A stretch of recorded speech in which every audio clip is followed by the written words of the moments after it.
লোভ কখনোই ভালো নয়, তা সর্বদাই ধ্বংসের কারণ হয়ে দাঁড়ায়। কি এমন বিপদে পড়ে তারানাথের কাছে আসেন ঘনশ্যামবাবু? কোন অভিশাপেরই বা কথা বলেন তিনি? তারানাথ তান্ত্রিক কি পারবে সেই সকল বিপদের হাত থেকে তাকে উদ্ধার করতে? এই সকল প্রশ্নের উত্তর পাবেন আজকের এই গল্পে। বর্ষাটা এবার বেশ জাঁকিয়ে পড়েছে। রোজই নিয়ম মাফিক যেন আমার অফিস যাওয়ার আগে ঠিক নেমে যাচ্ছে। গ্রামের ছেলে, যতই শহরে আসি কিন্তু আমার মন পড়ে থাকে গ্রামের বর্ষার দিকে। কিন্তু আজ আর সকাল সকাল বেরোবার তাড়া নেই, না আছে কোনো বাঁধন, কারণ আজ হলো রবিবার। সকাল থেকেই আকাশ যেন হাজারো দুঃখের সাথী হয়ে অঝোর ধারায় তার চোখের জল ঝরিয়ে চলেছে। আমিও যেন সেই পরিবেশটা অনুভব করার জন্য বসে আছি জানলার সামনে, আর বাইরের দৃশ্য নিজের দু নয়ন ভরেই দেখছিলাম। গ্রামের ছেলে তো মন ভরে প্রকৃতির এমন ঢেলে রাখা সুন্দর দৃশ্য চোখ বিস্ফারিত হয়ে দেখি। সকাল পেরিয়ে বেলা গড়িয়ে এলো। হালকা করে তাড়াতাড়ি বাজারে গিয়ে একটু মুরগির মাংস কিনে নিয়ে এলাম।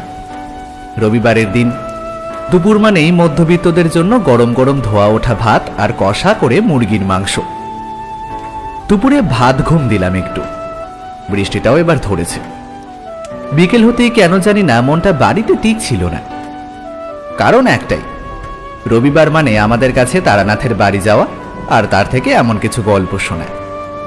এই গল্প শোনার নেশাই আমাদের প্রতি রবিবার আমাদের নিয়ে গিয়ে ফেলে তারানাথের সেই চেনা পরিচিত মঠ লেনের বাড়িতে।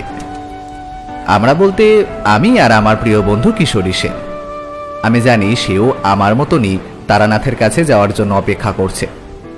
হাজার হলেও বন্ধু তো, তাই তার মনের কথা বুঝতে সময় লাগে না। তাই আর দেরি করলাম না।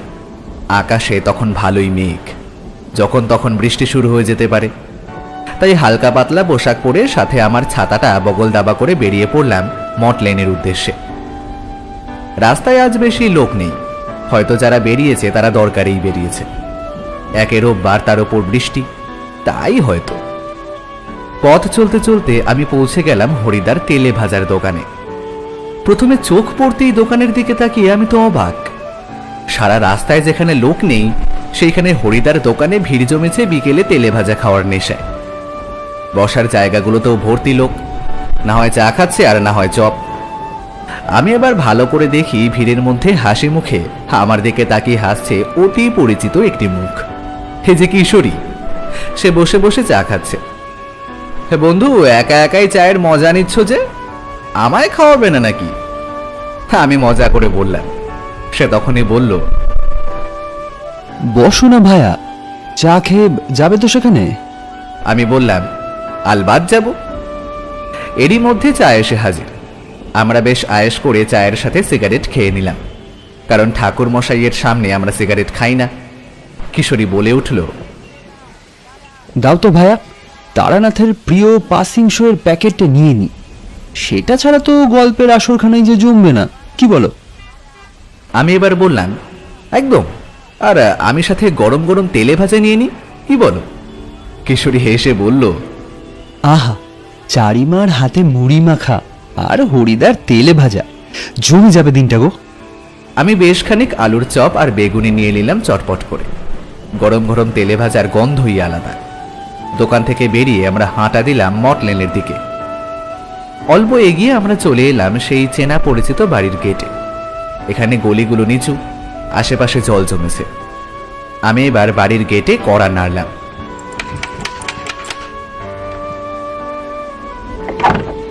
শব্দ পেয়ে চারি এসে দরজা খুলল।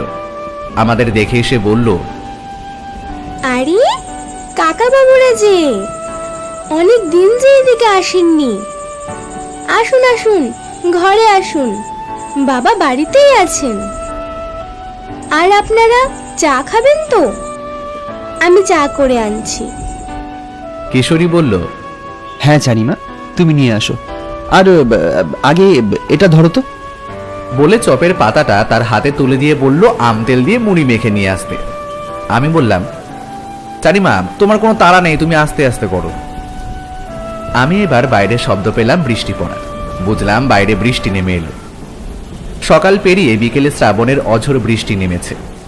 আমরা এগিয়ে গেলাম ঠাকুর মশাইয়ের ঘরের দিকে। তারানাথ তার আরাম কেদারায় বসে আছে। সামনে দেখি দুটি বসার জায়গা আমাদের জন্য আগে থেকেই তৈরি। তারানাথ যেন আগেই জানতো যেন আমরা আসতামই। তারানাথ আমাদের বসতে বলল, আমরা বসলাম। আর সাথে সাথেই কিশোরী হাসি মুখে তারানাথের দিকে পাসিং শোয়ের প্যাকেটটা বাড়িয়ে দিল। আমি বললাম, ঠাকুর মশাই, আপনার শরীরের খবর কি? তারানাথ একটু হাসলো, বলল, আর শরীর, বেঁচে থাকাটাই যেন সব থেকে বড় লড়াই এই জীবনে। নিজে ভালো থাকার থেকে অপর ভালো রাখা, এটাই হলো জীবনের মূল মন্ত্র। তাই এই বুড়োর কথা মনে পড়ে শুধু রবিবারে। হ্যাঁ, তা বেশ ভালো, তোমরা আসো, আমার বেশ ভালো লাগে। যৌবনে যে লোকটা কত পথে পথে ঘুরে বেরিয়েছে, সেই বুড়ো বয়সে ঘরে পড়ে থাকে। কত পথ, কত জঙ্গল একা পায়ে ঘুরে বেরিয়েছি। শ্মশানে বসে সাধনা করেছি। কত সাধু সঙ্গ লাভ করেছি, তার শেষ নেই। তাই এই জীবনে আমার বেশি চাওয়া পাওয়া নেই।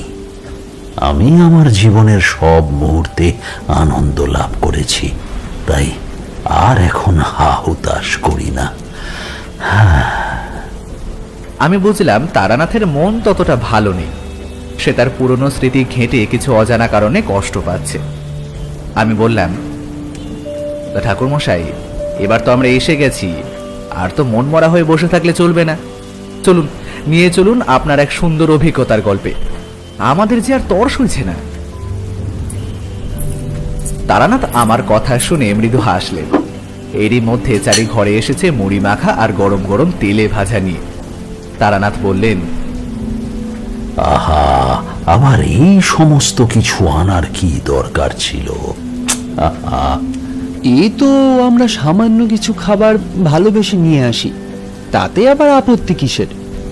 আর এসব শুধু আপনার জন্য না, সাথে আমরাও তো খাই। গল্পের সাথে সাথে এই খাওয়া দাওয়া জমে বেশ। তারানাথ আর কিছু বললেন না, শুধু হাসলেন, কারণ কিশোরীর মশকরা তিনি ধরতে পেরেছেন। আমি গরম গরম একটা বেগুনিতে কামড় দিয়ে বললাম, তা ঠাকুর মশাই, আপনার জীবনে কখনো লোভের পরিমাণ বাড়েনি? আপনি তো কত ক্ষমতার অধিকারী, তা দিয়ে তো আপনি নিমেষেই বড় লোক হয়ে যেতেন।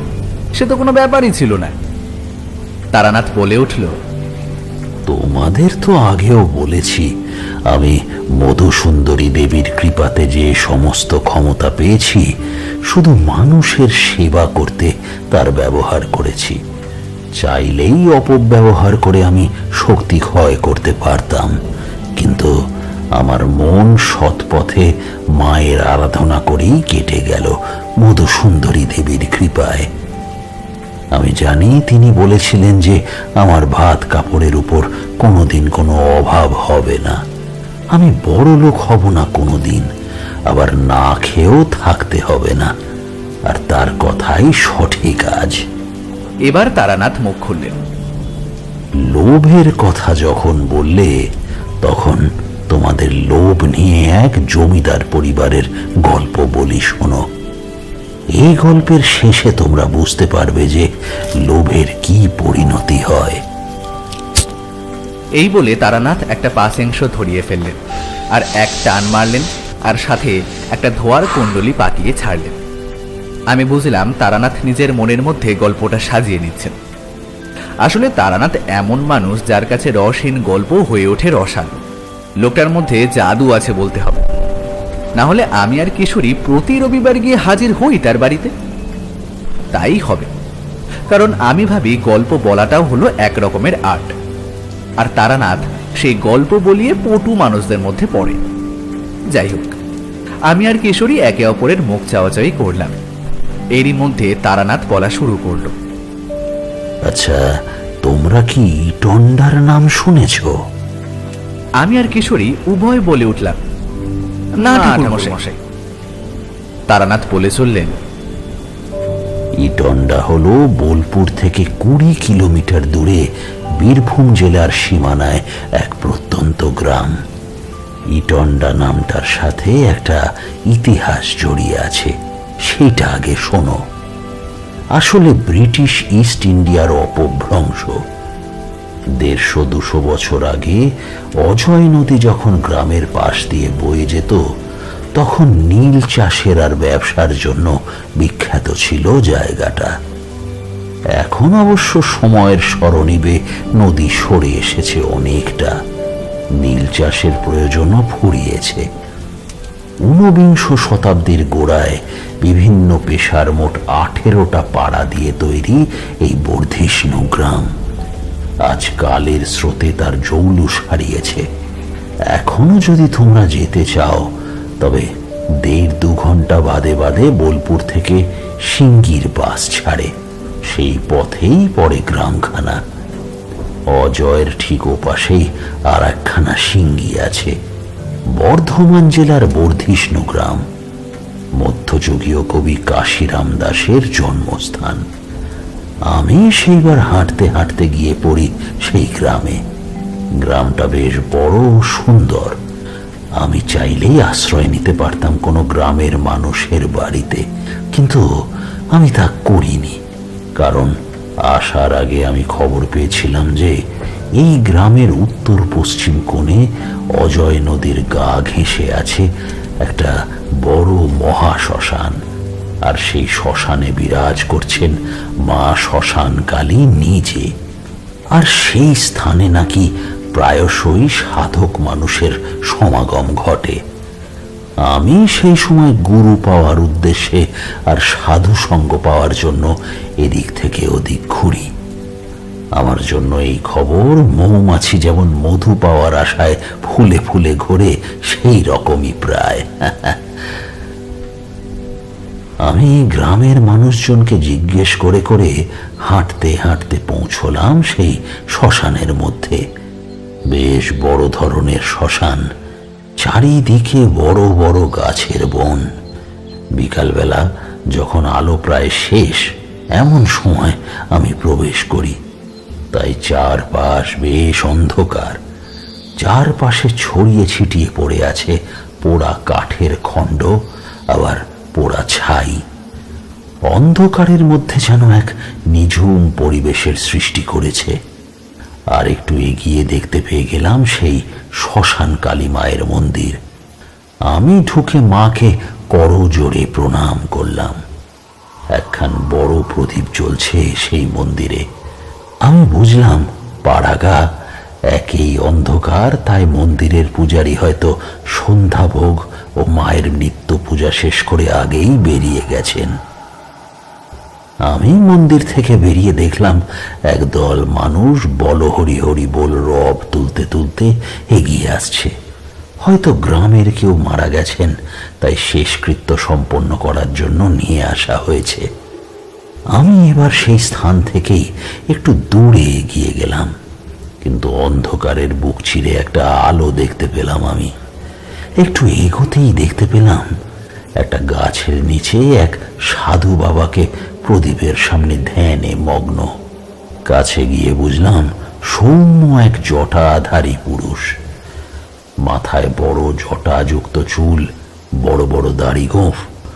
বসে আছেন তিনি এক বাঘ ছালের উপর, আর সামনে এক কমণ্ডলু, তাতে হয়তো পবিত্র জল রাখা আছে।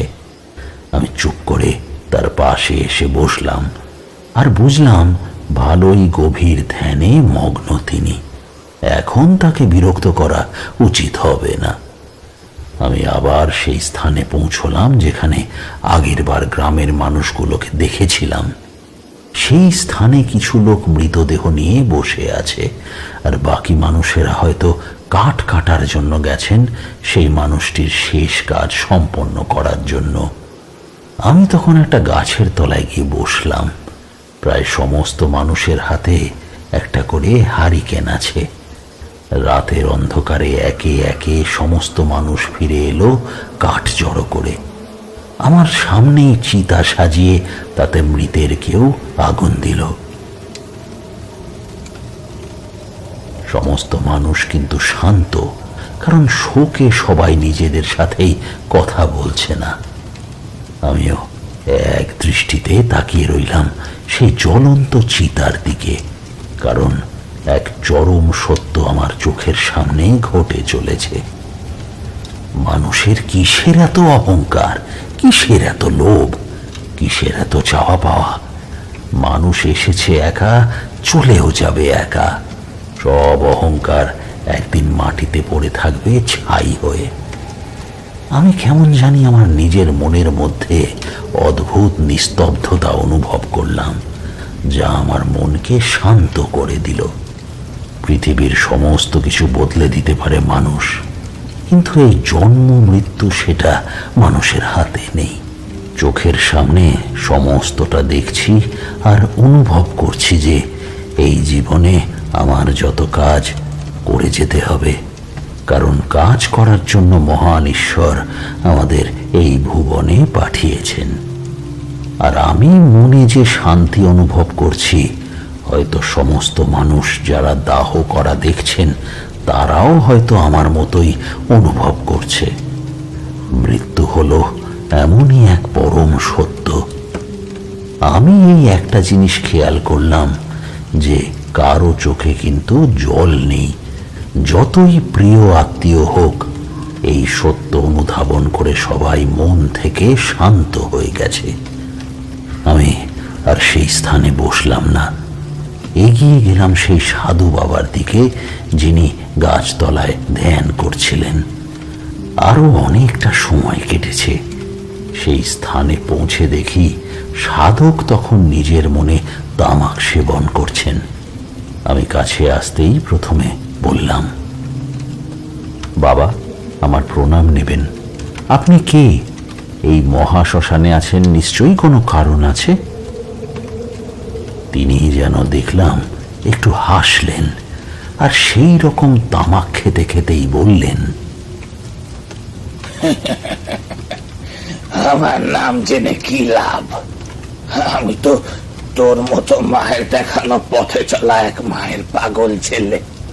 আমার কোনো ঘর নেই। এই সমস্ত আকাশ আমার ছাদ, আর পায়ের নিচের চলার মাটির পথই হলো আমার ঘর। আজ মায়ের আদেশ পেয়েছি, এই যে তুই এখানে আসছিস, তাই এসে গেলাম। আমার একটা ছোট কাজ বাকি আছে, সেটা শেষ করেই আমি চলে যাব। কিন্তু তুই আমার নাম না জানলেও আমি তোর ব্যাপারে সব জানি। তোর নাম তারানাথ, তাই তো? তোর জন্ম মহাপূর্ণিমার কৃষ্ণপক্ষে হয়েছিল, আর সেই সময় আকাশে এক নীল আলোর ছটা দেখা গেছিল, তাই তো? আমি কেমন হতবাক হয়ে গেলাম, কারণ তিনি আমার নাম বলে দিলেন। ইনি কোনো সাধারণ সাধক হতেই পারেন না।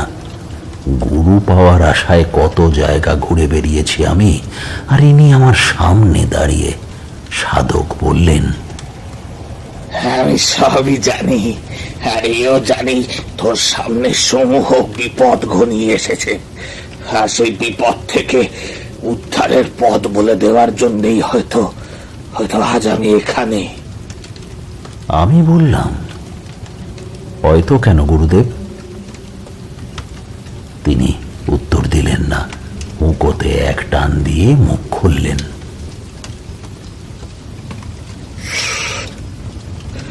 সময় হলে সব জানতে পারবি। সঠিক সময়ের অপেক্ষা কর। তার আগে একখানা কাজ কর দেখি। আমার এই গাছের পাশে দুটো কলসি রাখা আছে, সেইখানে অল্প চাল, ডাল আর আলু পাবি। অন্য জায়গায় জল আছে। একটা কাঠ জোগাড় করে আন দেখি, আগুন জ্বালিয়ে একটু খাবার চাপিয়ে দে। তোর মুখেও যে খাবার পড়েনি তা তো আমি তোকে দেখেই বুঝতে পারছি। আমি কাছে পিঠে অল্প বিস্তর ভালো শুকনো কাঠ আর শুকনো পাতার জোগাড় করলাম। তাতে আগুন ধরিয়ে জল চাপিয়ে দিলাম। ওনার কথা মতো গাছের পিছনে গিয়ে দেখি সত্যি সেখানে আছে এক মাটির কলসি, আর তাতে চাল, ডাল আর দুখান আলুও চোখে পড়ল। আমি খিচুড়ি রান্না করতে বসিয়ে দিলাম। সত্যি বলতে আমার আজ অবাক লাগে হে কিশোরী, যে কোথায় সেই শ্মশান ভূমিতে খোলা আকাশের নিচে বসে ভাত রেঁধে সাধুদের সাথে রাত কাটিয়েছি, আর কোথায় এখন বয়সের জন্য কলকাতার পুরনো এক গলির এক ঘরে বসে কাটাতে হয়। দুটো জীবনের মধ্যে আকাশ পাতাল ফারাক আছে, বুঝলে? আমি একটু হেসে বললাম, আরে এটাই তো আমাদের আর আপনার মধ্যে ফারাক ঠাকুরমশাই। এই সমস্ত অভিজ্ঞতা আমরা শুধু শুনি আপনার কাছে, আর আপনি নিজেই সেই ঘটনার সাক্ষী। তা ঠাকুরমশাই, তারপর কি হলো? তারানাথ বললেন, আমি আর সেই গুরুদেব যখন ওই সামান্য খাবার খেয়ে উঠলাম, তখন সামনে ছোট কাঠ দিয়ে আগুন কুণ্ড করে বসলাম। তিনি বললেন, তারানাথ, তুই মা মনসার জপ মন্ত্র জানিস? আমি সত্যিই জানতাম না, আর কোনোদিন যেহেতু দরকার পড়েনি, তাই আর শেখাও হয়নি। তারানাথ, আজ আমি তোকে মা মনসার মহাজপ মন্ত্র ও মাকে পুজো করার সমস্ত আচরণ নিয়ম শিখিয়ে দিয়ে যাব। এই মন্ত্র খুব তাড়াতাড়ি মহাবিপদের হাত থেকে রক্ষা করবে তোকে। কিন্তু এই মন্ত্র যখন আমি তোকে বলবো আর শেখার সময় সবসময় নিজের চোখের পাতা বন্ধ করে রাখতে হবে। চোখ কিন্তু ভুল করেও তুই খুলতে পারবি না। আমি জানি আমার জীবনে যা কিছু ঘটে তার পিছনে কোনো না কোনো কারণ আছে, আর কোনো গুরুর কাছে যদি কিছু শেখার সুযোগ পাই, আমি তা কখনো ছাড়ি না। আমি তার কথা মতো নিজের মনের মধ্যে মা মনসার ছবি নির্মাণ করলাম ধ্যানস্থ অবস্থায়, আর চোখ বন্ধ করে গুরুদেবের বলা মন্ত্র মন দিয়ে শুনতে লাগলাম। অদ্ভুতভাবে, জানি না কেন, খুব তাড়াতাড়ি সেই মন্ত্র আমি আয়ত্ত করে ফেলতে পারবো মনে হলো। আমি চোখ বন্ধ অবস্থায় সমস্ত মন্ত্র শিক্ষা সম্পূর্ণ করলাম। তারপর জানি না, আমি যেন গুরুদেবের হাতের স্পর্শ পেলাম মাথায়, আর সাথে সাথেই যেন এক গভীর ঘুমে আচ্ছন্ন হয়ে তলিয়ে গেলাম। আমি নিজেই বুঝতে পারলাম না যে কি হলো, কিন্তু অনুভব করলাম শুধু। আমার যখন ঘুম ভাঙল, আমি তখন শ্মশানে সেই গাছতলায় শুয়ে, চারপাশে পাখিদের কলরব আর মৃদু বাতাস বইছে। কিন্তু আমি অবাক হয়ে চারিদিকে তাকিয়ে দেখলাম, কই, কোথাও নেই তো গুরুদেব, কোথাও তার চিহ্ন অবধি নেই। তিনি মানুষটা যেন হঠাৎ উবে গেছেন। আমি বুঝলাম তিনি সত্যিই বলেছিলেন যে তিনি শুধু এই রাতটুকুর জন্য অপেক্ষা করছিলেন। আমার শিক্ষা সম্পূর্ণ হওয়ার সাথে সাথেই উনি চলে যান। আর অদ্ভুতভাবে কোথায় হাঁড়ি, কোথায় ছাই, যেখানে আমি রান্না করেছিলাম। আমি এবার আর বসলাম না মন্দিরে, মাকে প্রণাম সেরে বেরিয়ে পড়লাম গ্রামের পথে। কিছু লোকজনকে জিজ্ঞাসা করে কাঁচা মাটির রাস্তা দিয়ে হেঁটে সবুজের সমারোহর মধ্যে দিয়ে আমি পৌঁছে গেলাম সেই গ্রামে। একেই ভোর শেষে সবে সূর্যের আলো ফুটেছে, তার মধ্যে দলে দলে মানুষ চলেছে কাঁধে গামছা জড়িয়ে আর এক পুঁটলি নিয়ে মাঠের পথে। এত সুন্দর মৃদু মিষ্টি বাতাস বইছে, আর আমি সবুজে ঘেরা প্রান্তরের মধ্যে দিয়ে কাঁচা রাস্তা দিয়ে হেঁটে চলেছি। তোমাদের বললাম না, গ্রাম বলতে সত্যি এ অজপাড়াগা, শহরের ছোঁয়া সেখানে পড়েনি। আর যে খেটে খাওয়া মানুষগুলোর কথা বলছি, তারা কিন্তু সারাদিন মাঠে ফসল ফলিয়ে চলে সামান্য কিছু টাকার জন্য। আর খাবার কি জানো? সেই পুঁটলিগুলো খুললে হয়তো পাবে পান্তা ভাত, কিছু নুন আর লঙ্কা। সেই খাবার তাদের সারা দিন দেহে শক্তি দিয়ে চলেছে। আমরা শহরে থাকা মানুষ শুধু তাদের কষ্টে পাশে থাকার কথা বলি, সত্যি কি আমরা তাদের পাশে গিয়ে দাঁড়াতে পারি? তাও সব ছাড়ো, এবার ধীরে ধীরে চলতে চলতে গ্রামের ভিতরের পথে প্রবেশ করলাম। রাস্তায় আশেপাশে ছোট বড় মাটির কুড়ে ঘর। হাঁটতে হাঁটতে এগিয়ে চললাম। বেলাও হচ্ছে বেশ, তাই সূর্যের তেজও বাড়ছে। গ্রামটা সেদিন বেশ বেশি ছিল, তাই গ্রামের দুপাশে ফাঁকা জমি ধরে চলছি আর দু একটা ঘর চোখে পড়ছে। হঠাৎ দূর থেকে একটা প্রকাণ্ড বড় এক বট গাছ চোখে পড়ল। এমনি গরম, তার উপর ক্লান্ত, আর দেরি করলাম না, পা চালিয়ে এগিয়ে গেলাম সেই দিকে। বড় বট গাছের ছায়ায় বসার আরাম, হে কিশোরী! গ্রামের মানুষ এই সমস্ত সম্পদ খুব সযত্নে সাজিয়ে রেখেছেন। শহরে থাকা মানুষ তারা এই আনন্দ বুঝবে না। গরমে পথ চলার মধ্যে বিশ্রামের জন্য উত্তম জায়গা আর নেই। কিন্তু কাছে এসে এ কি দেখছি আমি! একটা লোক গাছের ছায়ায় বসে আছে, কিন্তু তাকে ঘিরে বিরাজ করছে যেন অদ্ভুত এক কালো বলয় বা মেঘের মতো কিছু। আর আমি জানি তা একদম শুভ সংকেত নয়, কারণ মধুসুন্দরী দেবীর কৃপায় আমি যে ক্ষমতা পেয়েছি তার জন্য আমি আসন্ন বিপদ আগে থেকেই বুঝতে পারি। আর এই মানুষটিকে দেখে আরো বুঝতে পারলাম এর সমূহ বিপদ, এমনকি তার পরিবারেরও বিপদ। আরো ভালো করে লক্ষ্য করে দেখতে পেলাম তার শরীরের কোনো অধিক পোশাক নেই, শুধু পরনে সাদা ধুতি।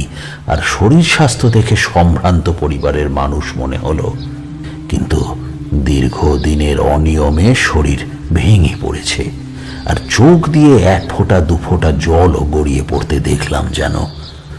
বয়স আন্দাজ 50-এর কাছাকাছি হবেই। আমি সামনে গিয়ে প্রশ্ন করলাম তাকে, কে আপনি, আর কেনই বা এই স্থানে বসে কাঁদছেন?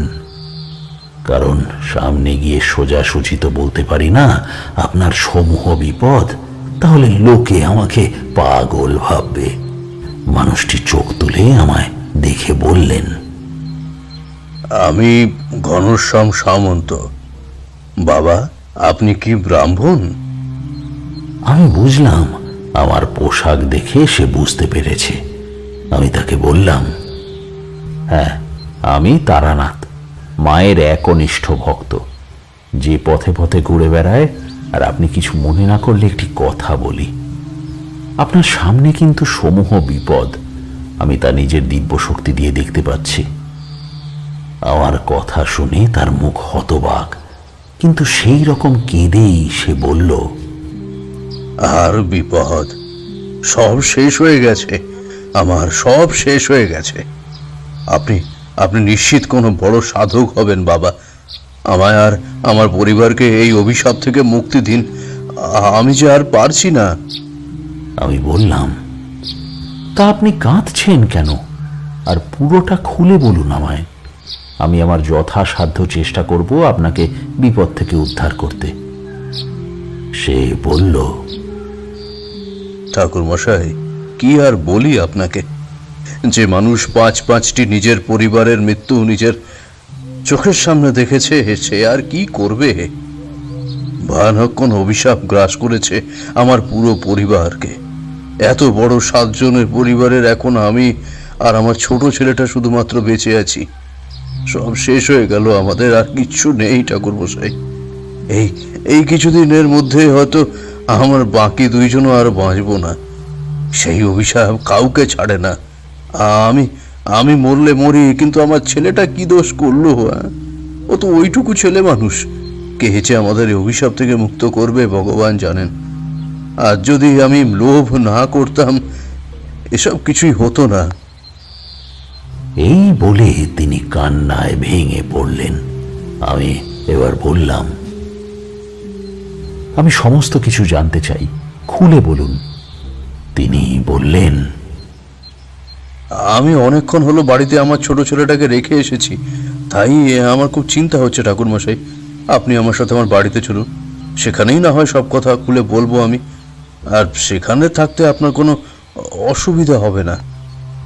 আমি বুঝলাম পরিবার হারানো বাবা তো ছেলের জন্য দুশ্চিন্তা হচ্ছে। আমি বললাম, ঠিক আছে চলুন। বেশি হবে না, মিনিট খানেক পর যেখানে উপস্থিত হলাম, এ বাড়ি যে সে বাড়ি না, দোতলা বড় ধরনের পেল্লাই ধরনের এক বাড়ি। বাড়িটি এতটা জায়গা নিয়ে যাওয়া বিশাল, কিন্তু তার পেছনের জমিও কম হবে না। তার বাড়ির সামনে উঠোন এত বড় যে মনে হলো দৌড়ে পেরোনোর মতো। তার মাঝে এক বড় তুলসী দালান। বড় সদর দরজা খুলে যখন প্রবেশ করছি, তিনি বললেন, এই দরজায় এই কদিন আগেও দারোয়ান বসতো বাড়িতে।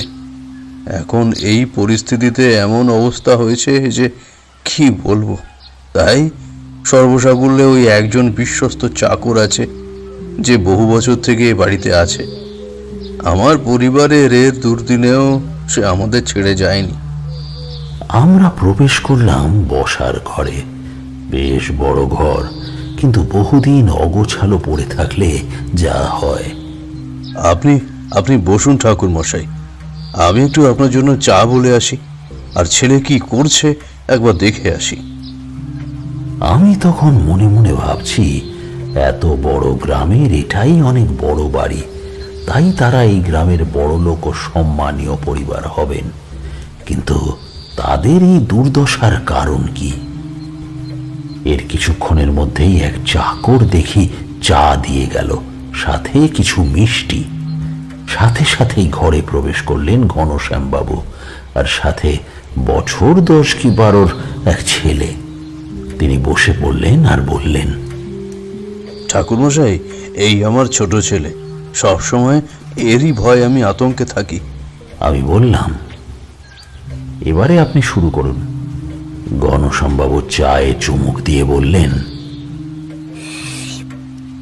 আমার এই অবস্থা এখন যা দেখছেন, 1 বছর আগেও আমি আমাদের পরিবারের 7 জনকে নিয়ে বেশ ছিলাম, বুঝলেন। আমাদের বংশ এই গ্রামে 3 পুরুষ ধরে বসবাস করছে। এই গ্রামের জমিদার ছিল আমাদের পরিবার এককালে, কিন্তু এই বাবার সময় জমিদারিটা উঠে যায়। কিন্তু গ্রামের বেশিরভাগ জমির মালিকানা আমাদের আছে। চাষিরা প্রতি বছর সোনার ধান ফলায়, আর সেই দিয়েই আমাদের বেশ চলে যায়। কোনো কিছুরই অভাব ছিল না, বুঝলেন। পরিবারের সকল সদস্য সবাই আমরা মিলেমিশে কাজ করতাম, থাকতাম। কিন্তু প্রায় মাস 8 আগেকার কথা, আমার গিন্নি তখন পরিবারের হাল ধরে রেখেছিলেন। উমা মানে আমার স্ত্রী ছিল 3 সন্তানের জননী। সবকিছু ভালো হলেও তার দামি দামি রত্নহার আর সোনার গহনার প্রতি একটা মারাত্মক রকমের আসক্তি ছিল। টাকার অভাব আমাদের ছিল না, আমিও তাই গিন্নির শখ পূরণ করার চেষ্টা করতাম। আমাদের বাগান কত বড় আপনি তা আসার সময় নিশ্চয়ই দেখেছেন। সেই বাগানের মধ্যে নাকি এক কাটা বড় গাছের গুঁড়ির মধ্যে আশ্রয় নিয়েছিল নাকি 2টি বড় ধরনের বিষাক্ত বাস্তু সাপ। তারা যে কোথা থেকে এসেছিল আমরা কেউ জানি না। তারা নিজেদের মতোই থাকতো, কিন্তু মাঝে মাঝে এদিক ওদিক তাদের দেখা মিলত। আমি আর আমার বড় 2 ছেলে মাঠেরও সমস্ত কাজ ভাগ করে দেখতাম, তাই ব্যস্ততায় ওইসব নজর দেওয়ার সময় ছিল না। গিন্নি মাঝে মাঝে বলতো আমায় তাদের কথা, কিন্তু আমি ভ্রুক্ষেপ করিনি। কিন্তু ঠাকুরমশাই, গিন্নির মৃত্যুর আগের কথা মতো আমি জানতে পারি যে সাপ 2টি আমাদের বাগানে আশ্রয় নিয়েছিল তারা সাধারণ সাপ ছিল না। হয়তো তাদের মধ্যে কিছু দৈব শক্তি ছিল, কারণ গিন্নি নাকি রাতের অন্ধকারে সেই জায়গায় যেখানে ওরা থাকতো সেখান দিয়ে উজ্জ্বল আলো বিচ্ছুরিত হতে দেখেছিল। আর একবার নয়, গিন্নি বহুবার তাদের ওই আলো নাকি রাতের বেলা দেখেছিল। সে কাউকে কিছু বলেনি। সে হয়তো বুঝতে পেরেছিল যে বাস্তু সাপ আমাদের বাড়িতে আশ্রয় নিয়েছে। তারা সাধারণ নয়, তাদের মাথায় হয়তো নাগমণি আছে, আর তারা হলো নাগনাগিনী যারা এখানে এসে বসবাস করছে। তারা কিন্তু কোনোদিন এই পরিবারের কারোর কোনো ক্ষতি করেনি। তারা নিজেদের মতোই থাকতো, কিন্তু অভাবহীন মানুষের যে লোভ তারা শেষ নেই। আমার গিন্নি সেই লোভের ফাঁদে পড়ে। সে আমায় তখন মাঝে মাঝেই বলতো যে, এই জানো তো, আমাদের কাছে এমন রত্ন আসতে চলেছে, তা হয়তো কারোর কাছে নেই, দেওয়া মূল্য। ওর এই কথায় আমি বিশেষ কান দিইনি। সে এমন রত্নপাথর কিনতেই থাকতো মাঝে মাঝে। কিন্তু এখন মনে হয় কেন গিন্নিকে আমি সেদিন বাধা দিইনি ঠাকুরমশাই, খুব অনুশোচনা হয়। কেন তার কথা শুনিনি? সেদিন যদি আমি তাকে বাধা দিতাম তাহলে আমার পরিবারের এই দুর্দিন আসতো না। এতটা বলে তিনি একটু দীর্ঘশ্বাস ফেললেন। আমি বললাম, তারপর বলুন। তিনি বলে চললেন, আমার গিন্নি নাকি গ্রামের এক কাপালিকার পরামর্শ মেনে সেই নাগমণি উদ্ধারের জন্য সেই গাছের গুড়ি জ্বালিয়ে ফেলে, তাতে আগুন লাগিয়ে দেয়, তাদের পুড়িয়ে মারার চেষ্টা করে। আর সেই নাগ নাগিনীর মৃত্যুর পর সেই মণি নাকি সে পাবে বলে আশাও করেছিল। আমি কিন্তু এর কিছুই জানতাম না ঠাকুরমশাই, সত্যি বলছি। কিন্তু পরের দিন সেই স্থান থেকে উদ্ধার হয় একটা বড় সাপের দেহ, আর তার সাথে 3টে ছোট ছোট বাচ্চা। আর কোনো মনীষ কিন্তু সেখানে পাওয়া যায়নি, কিন্তু তাদের ঝলসানো দেহ শুধু সে উদ্ধার করে। সেই বাসার মধ্যে শুধু সেই নাগিনী আর তার বাচ্চাটা ছিল, যারা শুধু লোভের বশবর্তী হয়ে প্রাণ হারায়। আর তারপর থেকেই শুরু হয় এই বাড়ির মধ্যে অদ্ভুত কিছু অস্বাভাবিক ঘটনা। আর প্রথম প্রাণ হারায় আমার বড় ছেলের বউ। বেশি দিন হয়নি তাদের বিয়ের। নীরা, মানে আমার বড় ছেলের বউ, হ্যাঁ, সকালে ফুল তুলতে যেত বাগানে, কিন্তু অদ্ভুতভাবে একদিন তার পায়ে সাপে কাটা দাগ আমরা আবিষ্কার করি। কিন্তু তার শরীর বিষের সাথে সাথেও পুড়ে গেছিল মনে হলো। তারপর থেকেই সব শুরু। বাড়িতে শোকের ছায়া নেমে এলো। একের পর এক মৃত্যু আমার চোখের সামনে আমি ঘটতে দেখেছি। পরপর বড় বউ, বড় ছেলে, ছোট ছেলে, আমার মা, সব শেষ। এবং গিন্নির নিচেও সবাই একইভাবে মারা যায়। এ বাড়ি সুখের মহল থেকে শ্মশানে পরিণত হয়। গ্রামের সবার ধারণা আমাদের উপর কোনো বড় অভিশাপ লেগেছে। তারা তো আর জানে না সত্যিটা কি। তাই আমি শুধু জানি সেই নাগরাজ তার পরিবারের মৃত্যুর বদলা স্বরূপ এই বংশের ধ্বংস এনেছে। আর সে এই বংশের শেষ বাতিটুকুও রাখবে না, সবাইকে সে একে একে শেষ করে দেবে। আমার গিন্নির লোভের মাসুল পুরো পরিবারকে ছারখার করে দিল। আর এইমাত্র আমরা দুটি প্রাণী বেঁচে আছি। কিন্তু আর কদিন বলুন তো, সেই নিষ্ঠুর অভিশাপ যে একদিন আমাদের শেষ করেই দেবে। আমি জানি যে আমি যা বলছি তা ভুল, কারণ দোষ আমার পরিবারের, কিন্তু তার জন্য আমার এই ছোট্ট ছেলে কি দোষ করলো বলুন তো? আমি মরি তাতে আমার কোনো আক্ষেপ নেই, কিন্তু আমার ছেলেকে আপনি বাঁচান ঠাকুরমশাই। ও ছাড়া যে আমার কেউ নেই। ওকে বাঁচান ঠাকুরমশাই, ওকে বাঁচান। এই বলে ঘনশ্যামবাবু কান্নায় লুটিয়ে পড়েন। আমি বুঝলাম তিনি যা যা বলেছেন সবই সঠিক বলেছেন, আর সেই অভিশাপ লাগা স্বাভাবিক। সেই নাগদের ছোট ছোট বাচ্চারাও কি দোষ করেছিল? আমি এবার বললাম, শান্ত হন ঘনশ্যামবাবু, আমি সব বুঝতে পারছি, আর আমি আমার সমস্ত কিছু দিয়ে আপনাদের রক্ষা করার চেষ্টা করব। কারণ আমি জানি এই বিপদ থেকে উদ্ধারের জন্য আমার এখানে আগমন। ঘনশ্যামবাবু আমার পায়ে লুটিয়ে পড়লেন কাঁদতে কাঁদতে। আমি তাকে দুহাত দিয়ে তুলে বললাম, ঠিক আছে, উঠুন। মা সহায় হলে নিশ্চয়ই এই অভিশাপের হাত থেকে আপনারা মুক্তি পাবেন। ঘনশ্যামবাবু চোখের জল মুছে বললেন, চলুন ঠাকুর, আপনাকে ঘরটা দেখিয়ে দিই। বেলাও হয়ে গেছে। আপনার জন্য নিরামিষ খাবার রান্না করতে চাকরকে আগেই বলা হয়েছে। আপনি আসুন, স্নান ঘরে গিয়ে স্নান করে আসুন, আমি খাবারের বন্দোবস্ত করে রাখছি। আমি বললাম, অত ব্যস্ত হবার কিছু নেই, আমি খেয়ে উঠে পুরো বাড়ি একবার ঘুরে দেখতে চাই। কিছুক্ষণের মধ্যেই স্নান সেরে নি। আমি আর আমার জন্য বাড়ির একটা ঘর খুলে দেওয়া হয়। আমি জানি এখন এই বাড়ি ও বাড়িতে থাকা মানুষ বিপদগ্রস্ত হওয়ার কারণে আমার অবচেতন মনে সেই কথাই বারবার ধাক্কা দিচ্ছে। দুপুরে আমি, ঘনশ্যামবাবু ও তার পুত্র একসাথে খাওয়ার ঘরে খেতে বসলাম, আর চাকরটি বেশ ভালোভাবেই খাবার পরিবেশন করে দিল। আমার নিরামিষ আর আমিষ কোনো বাছ বিচার নেই, আমি সবই খাই। কিন্তু গৃহস্বামী আমার জন্য নিরামিষের ব্যবস্থা করেছেন। হয়তো ভেবেছিলেন আমি আমিষ খাদ্য খাই না। সব খাবার ভালোই হয়েছিল। সাদা ধবধবে সরু চালের ভাত, ঘন মুগের ডাল, সাথে 3 রকম ভাজা, শুক্তো আর শেষ পাতে মিষ্টি। সব রান্না খাসা হয়েছিল। আমি একটু ভালোভাবেই খেলাম। খাওয়া দাওয়া শেষ করে আমি ঘনশ্যামবাবুকে বললাম, চলুন, খাওয়া একটু বেশি হয়ে গেছে, একটু হেঁটে আসা যাক আপনার সমস্ত বাগানটা আর বাড়িটা। তিনি আপত্তি জানালেন না। এত বড় বাড়ির সমস্ত ঘরই প্রায় ফাঁকা। অস্বাভাবিক কিছু দেখলাম না বা পেলাম না। এবার আমরা তেনার বাগানের উদ্দেশ্যে চললাম। বেশ ভালো বড় বাগান, সাধারণ ফুল গাছ ছাড়া মাঝে মাঝে বড় গাছ। এবার ঘনশ্যামবাবু আমায় আসন ঠাকুর বলে একটা পোড়া গাছের গুঁড়ির সামনে নিয়ে এলেন। তিনি ভেঙে পড়ে বললেন তার স্ত্রী উমা এইখানেই সেই পাপ কাজ করেছিল। আমার সেই জায়গাটা দেখে মনটা কেমন জানি ছ্যাঁত করে উঠল। মানুষ কেন এত লোভী হয়, যার জন্য তারা অপরের ক্ষতি করতে যায়? আমি খেয়াল করলাম পুরো বাগানে কোনো কিছু যেন আমাদের উপর তার নজর রাখছে।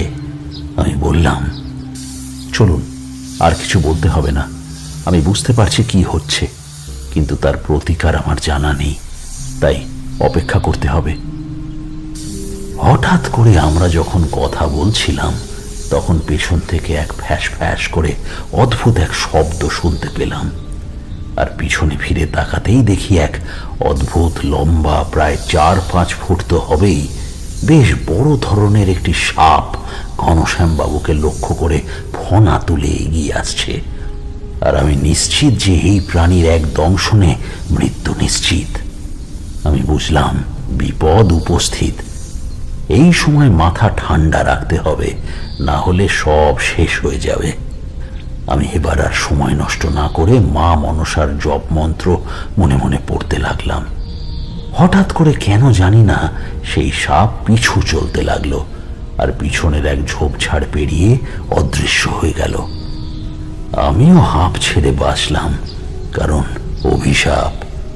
যতই হোক অবলা জীব তো, তার দোষ না থাকা সত্ত্বেও তাকে তার পরিবারের বদলা নেওয়ার জন্য এত হিংসা মনে এসেছে, আর এটাই স্বাভাবিক। ঘনশ্যামবাবু বললেন, ঠাকুর ঠাকুর আপনি না থাকলে হয়তো আমারও ভবলীলা এখানে সাঙ্গ হতো আজ। এইখানেই আপনাকে কি বলে যে ধন্যবাদ দেব আমি বুঝতে পারছি না। আমি বললাম, আমাদের আর বেশি বিলম্ব না করাই ভালো। আমি আপনাকে যা যা করতে বলবো আপনি তা অক্ষরে অক্ষরে পালন করলে তবেই এই অভিশাপ থেকে মুক্ত হবেন, আপনিও আপনার পরিবার। তিনি বললেন, আমার তো সবই চলে গেছে, এই সমস্ত সম্পদও চলে গেলেও যাক, তবু আমার ছেলেটা বাঁচলেই হলো। আমি বললাম, ঘরে চলুন, আর বাগানে দাঁড়িয়ে কথা না বলাই ভালো। সেদিন দুপুরে বাগান থেকে এসে ছোট একটা ঘুম দিয়েছিলাম। সেই ঘুমেই স্বপ্ন দেখি যে এক সুন্দর দেবী মূর্তি, যিনি বিরাজ করছেন শত শত সহস্র সর্প আসনে, পরনে অতীব অলঙ্কারে সজ্জিতা দেবী। যে দেবী মা আমায় স্বপ্নে দেখা দিয়েছেন তিনি নিশ্চিত দেবী মা মনসা হবেন, আর তার রূপে চারিদিকে যেন আলো ঠিকরে বেরোচ্ছে। মা স্বপ্নে বললেন, তারানাথ, আমি এই বাড়ির প্রতি অতীব রুষ্ট হয়ে এই অভিশাপ দিতে বাধ্য হয়েছি। এরা আমার সন্তানদের প্রাণে মেরেছে নির্মম ভাবে, আর আমার সন্তানদের আমি উদ্ধার করি, তাই এই পরিবারের সবার পতন নিশ্চিত। মায়ের শরীর দিয়ে যেন তেজ বেরিয়ে আসছে রাগে। আমি বললাম, মা, মা, তুই শান্ত হ। এই গৃহস্বামী বুঝতে পেরেছেন তাদের ভুল, আর তার পরিবারের সদস্যদের একে একে মৃত্যুর জন্য তারা অনেক শাস্তি পেয়েছে। মা, তুই তো মা আমাদের দয়াময়ী মা, ভুল হয়েছে মানলাম, ঘনশ্যাম তার ভুল বুঝতে পেরেছে। তুই তাকে ক্ষমা করে দে মা, আর এই পরিবারের উপর থেকে সমস্ত অভিশাপ নিয়ে নে মা।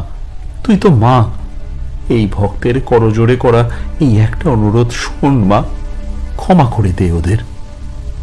আমি যেন দেখলাম মায়ের সেই রুদ্ররূপ শান্ত হয়ে এলো। মা বললেন, আমি এবার ক্ষমা করলাম, কিন্তু অভিশাপ ফিরিয়ে নেওয়া সম্ভব নয়। তা না, তুই এই বাড়ির মধ্যে যে স্থানে ভুল হয়েছিল সেখানে সেই সন্তানদের জন্য এক শান্তির যজ্ঞ কর। তুই তাদের মুক্তি দে, আর গৃহস্বামীকে বলবি আবার এক মন্দির প্রতিষ্ঠা করতে সেই স্থানে। আমি সেই স্থানে দেবী রূপে নিজে পুজো গ্রহণ করব, আর পুরো গ্রামের মানুষ যেন এখানে নিত্য পুজো দেওয়ার সুযোগ পায়। তবেই এই পরিবারের সমস্ত পাপের মুক্তি ঘটবে, আর অভিশাপ মুক্ত হবে পরিবার। তারপরেই আমার ঘুম ভেঙে যায়। আমি মায়ের কথা মতো প্রথমে পুরো বাড়িটাকে বেঁধে ফেলি মন্ত্রের মাধ্যমে, যেন রাতে কারো আর কোনো ক্ষতি না হয়। আমি ঘনশ্যামবাবুকে ডেকে এনে সমস্ত মায়ের ইচ্ছে জানাই। তিনি যেন আলোর মুখ দেখতে পান, আর আমায় বলেন, মা আমার বাড়িতে নিচে প্রতিষ্ঠা হতে চাইছেন, এ তো বহু সৌভাগ্যের কথা। আমি মায়ের সমস্ত ইচ্ছা পূরণ করব। আমি বললাম, তার আগে এক যজ্ঞের আয়োজন করুন। আমি যা যা বলে দেব সমস্ত কিছু কালকের মধ্যে আমায় এনে দিন। এই যজ্ঞ সম্পূর্ণ হলে তবেই আপনাদের উপর যে অভিশাপ আছে তা চিরতরে মুছে যাবে।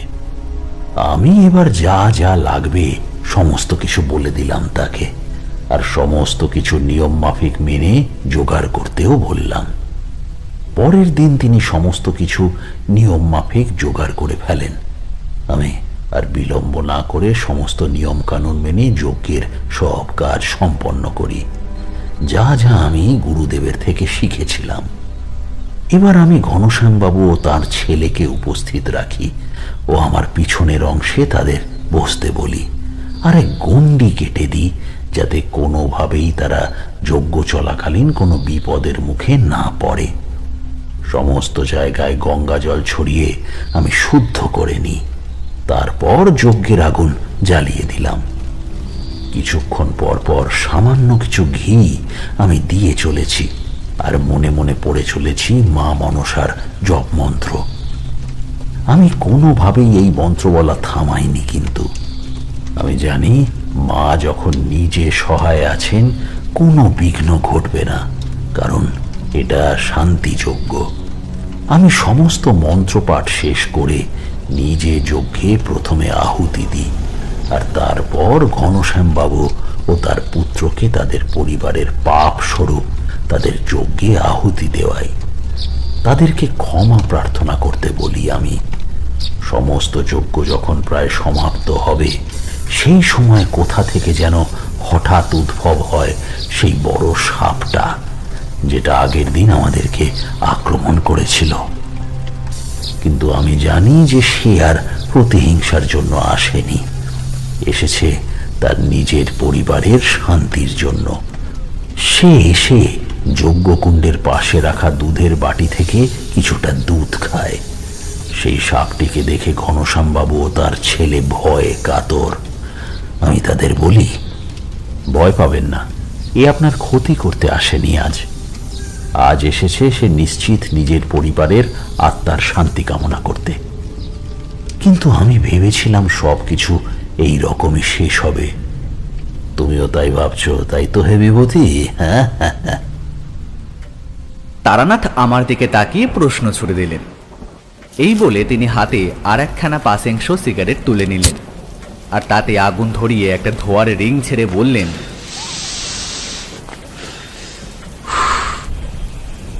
সবকিছু এত সহজ নয় গল্পের মতো। সেবার আমি যে অভিজ্ঞতার সম্মুখীন হই তা হয়তো কোনোদিন হয়নি, কারণ চোখের সামনে নিমেষে দেখলাম সেই ভয়ানক বিষাক্ত সাপ ঝাঁপ দিল অগ্নিকুণ্ডের ভিতরে। সেই দিন বুঝেছিলাম ভালোবাসা কি জিনিস। সে তার পরিবারের হারানোর দুঃখেই মৃত্যুলীলা চালায়। যখন সে জানে তার পরিবারের সবাই মুক্তি পাবে, তখন সে পরাজয় স্বীকার করে, কারণ তার বাঁচার রসদ ফুরিয়ে গেছে। সত্যি ভালোবাসা অদ্ভুত এক জিনিস নিজের প্রিয়জনদের প্রতি। আর আগুনে ঝাঁপ দেওয়ার সাথে সাথেই সমস্ত দেহ পুড়ে ছাই হয়ে গেল, আর তার মধ্যে থেকে আমাদের সামনে বেরিয়ে এলো নীল ও হলুদ রঙের এক আলোর ছটা, যা চারিদিকে আলো ছড়িয়ে পড়তে লাগলো। আমরা সবাই দেখলাম এক সুন্দর পুরুষ ও মহিলা, তাদের দেহ থেকে এই আলো বেরিয়ে আসছে। তাদের শরীরের উপর অংশ মানুষের মতো হলেও দেহের নিচের অংশ সাপের মতো। আর সব থেকে বড় আশ্চর্য হলো তাদের মাথায় বিরাজ করছে বড় ধরনের নাগমণি, যেখান দিয়ে এই আলো বিচ্ছুরিত হয়ে ছড়িয়ে পড়ছে সমস্ত জায়গায়। আমি তাদের এই রূপ দর্শন করে প্রণাম করলাম। তারাও আমাদের সামনে হাত জোড় করে বললেন, আমরা নাগরাজ ও নাগিনী বহুদিন ধরে এই রূপে ছিলাম। আমরা দুইজন ইচ্ছেধারী নাগ, আর আমার পরিবারকে আপনি আজ মুক্তি দিলেন, তার জন্য আপনাকে শত শত ধন্যবাদ। বলে আমার সামনেই তারা আলোর ছটা হয়ে চোখের নিমেষে আকাশের দিকে গমন করলেন। আমি আমার যজ্ঞ পুরোপুরি শেষ করলাম, আর ঘনশ্যামবাবুকে বললাম, এবার আপনি এই স্থানে মা মনসার এক মন্দির নির্মাণ করুন, প্রতিষ্ঠা করুন মায়ের মূর্তি। আপনার পরিবারের আর কোনো বিপদ নেই, সমস্ত বিপদ কেটে গেছে। আপনারা এইবার নতুনভাবে জীবনকে উপলব্ধি করুন, আর মায়ের নিত্য পুজো দিন। এই হয়তো মায়ের ইচ্ছা ছিল, আপনার বাড়িতে প্রতিষ্ঠিত হয়ে পুজো পাওয়ার। নিজেকে ধন্য মনে করুন, মা আপনার সহায় হন। ঘনশ্যামবাবু আমার পায়ে পড়ে যায় আর আমায় বলে, আপনি না থাকলে হয়তো আজ এই অভিশাপ আমাদের শেষ করে দিত। আপনার জন্য এই অভিশাপ হয়ে ওঠে আশীর্বাদ। ঠাকুরমশাই, আপনি আমার বাড়িতে থাকুন, আর নিজের থেকে মায়ের মন্দিরে প্রতিষ্ঠা দেখুন, পুজোর ভার নিন। আপনাকে যে কি বলে ধন্যবাদ দেব তার ভাষা আমি খুঁজে পাচ্ছি না ঠাকুরমশাই। আমি একটু হেসে বললাম, তা হয় না, আমি মায়ের ভক্ত মাত্র। মা যেদিকে দু চোখ নিয়ে যায় সেদিকেই যাব, আর আপনি মন্দির প্রতিষ্ঠা শুরু করুন।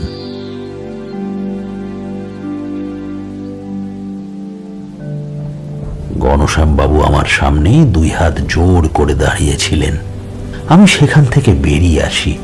সেই গ্রামে ছিলাম না আর, কিন্তু খবর পাই সেই বাড়িতে ঘনশ্যামবাবু নাকি বড় এক মনসা মায়ের মন্দির প্রতিষ্ঠা করেন ও তাতে নিত্য পুজো করেন মায়ের। এইটুকু বলে তারানাথ হাতে থাকা সিগারেটের শেষ অংশটা ছাইদানি হিসেবে ব্যবহার করা নারকেলের মালাতে ফেলে দেন। কিশোরী নিজে থেকেই বলে উঠল, সত্যি লোভ মৃত্যুর কারণ। একবার না, বহুবার তার প্রমাণ হয়েছে। আচ্ছা ঠাকুরমশাই, আজ অনেক সময় হলো, এবার উঠতে হবে। এবার আমরা আসি। কই ওঠো হে বিভূতি, না হলে যে বউয়ের হাতের কানমালা খেতে হবে। তারানাথ দেখলাম কিশোরীর কথায় সামান্য হাসল। আমি ও কিশোরী তারানাথকে বিদায় জানিয়ে দুইজনে বেরিয়ে পড়লাম।